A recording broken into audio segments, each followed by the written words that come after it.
parked on the hill above it, and then they got out of the lunar rover. What's interesting is that for the next 20 or 30 minutes, NASA has control of the camera on the rover. Before sunrise on the far side of the moon, a small rover rolled across a landscape no human being had ever seen with their own eyes. The lunar surface itself would probably consisted of a very fine layer of upper layer and a very hard surface beneath it. Its cameras swept over quiet ridges and impact scars until one crater revealed a material so strange that it redirected the mission entirely, hinting at something preserved from the moon's earliest molten past.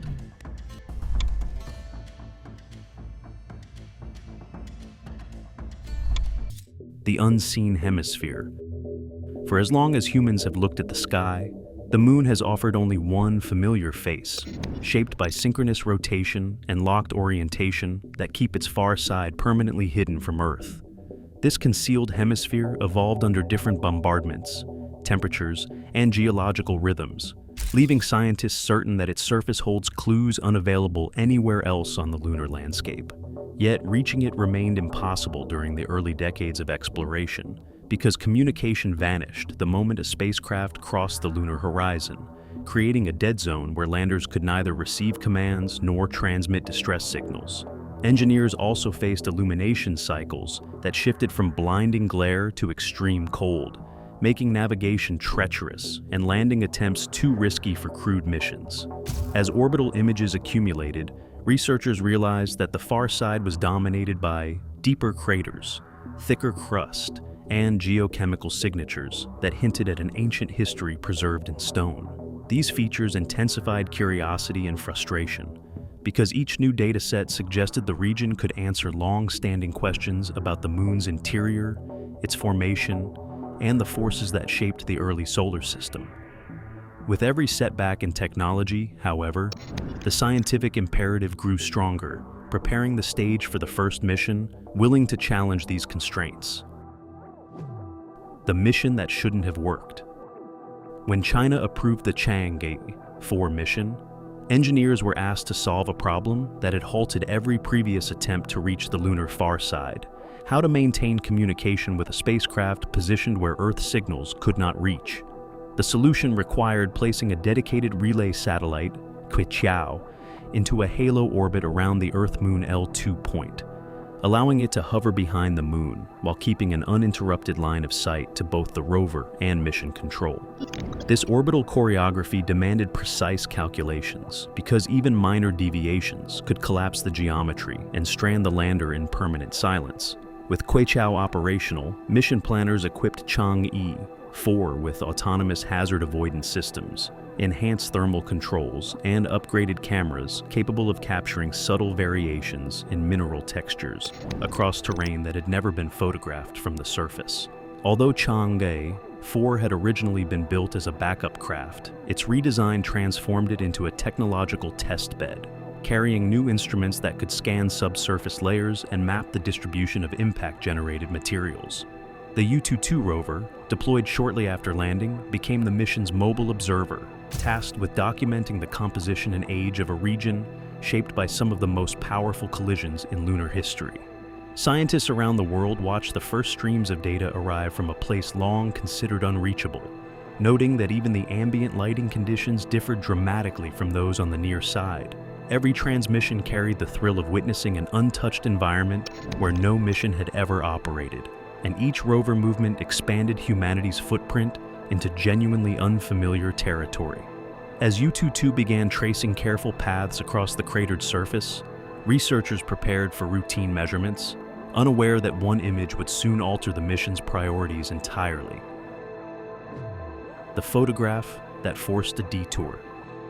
U-22 settled into a predictable rhythm during its early operational days, navigating short distances each lunar morning before shutting down to survive the intense heat that rose across the far-side terrain.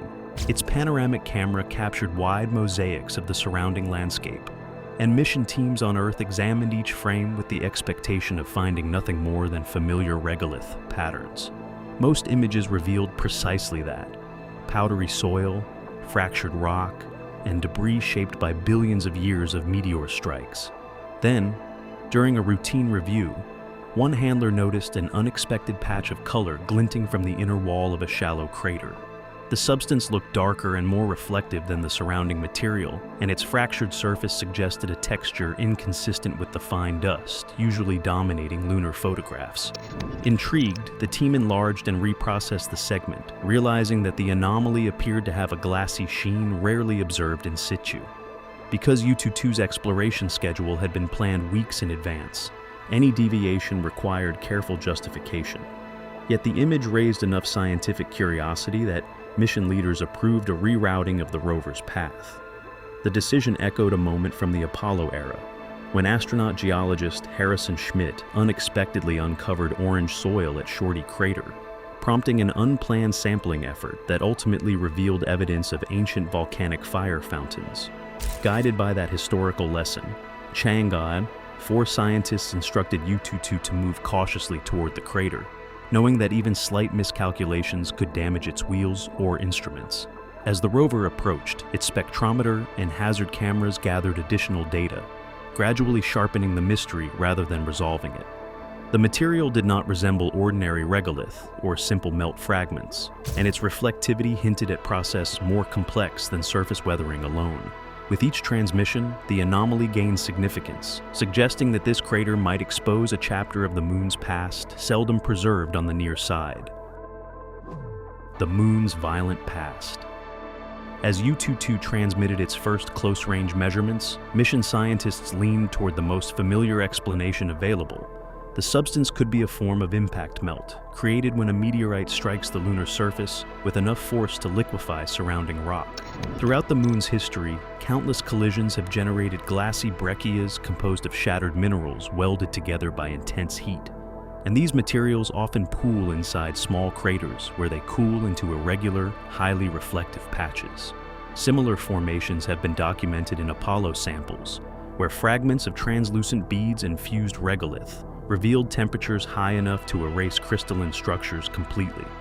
This framework offered a reasonable starting point, especially because the far side of the moon hosts some of the oldest and deepest impact basins in the solar system. The South Pole Aitken region, where Chang'e 4 landed, formed during an event so powerful that it excavated material from far below the crust, scattering melt products across the surrounding terrain. When the rover's spectrometer detected signatures consistent with glass and recrystallized minerals, researchers initially believed they were observing another example of the moon's violent surface geology. Yet, certain spectral features remain difficult to reconcile with typical impact-generated deposits, since the material displayed a composition unlikely to originate solely from near-surface regolith. These inconsistencies shifted the investigation toward a broader geological context, prompting comparisons with melt sheets created during ancient volcanic eruptions and other high-energy events preserved in the lunar record. Although the impact melt theory still held significant explanatory power, the emerging data suggested that the anomaly might represent something far rarer, possibly combining both impact processes and deeper interior materials. This growing uncertainty set the stage for a reinterpretation that extended beyond surface chemistry, pointing scientists toward models that describe the moon's earliest molten state. The magma ocean clue buried beneath the crust. While scientists compared U-22's findings with familiar impact melts, a parallel line of research from NASA's Grail mission began reshaping the interpretation of unusual glassy deposits found across the lunar surface. Grail's gravity measurements revealed that beneath the moon's outer crust lies a vast layer formed during the crystallization of the primordial magma ocean, a molten envelope that once covered the entire young moon more than 4 billion years ago. As this ocean cooled, minerals separated into distinct layers, yet portions of the original melt sheet remained trapped below the surface, preserved in a partially glassy state that never fully crystallized.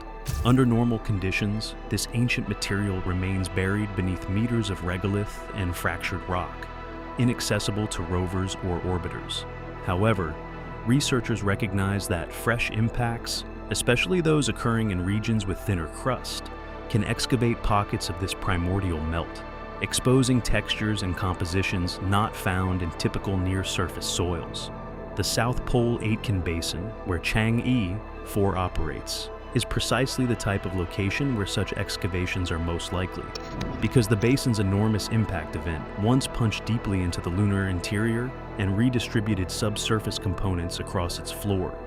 When U-22's spectral data revealed a mixture of glassy fragments and mineral proportions inconsistent with local regolith, some scientists proposed that the rover might be observing a rare window into the moon's earliest differentiation processes.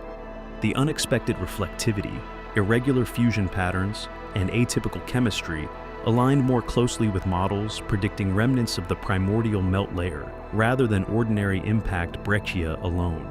This possibility transformed the anomaly from a geological curiosity into a potential key for understanding how the moon cooled, solidified, and preserved its interior architecture.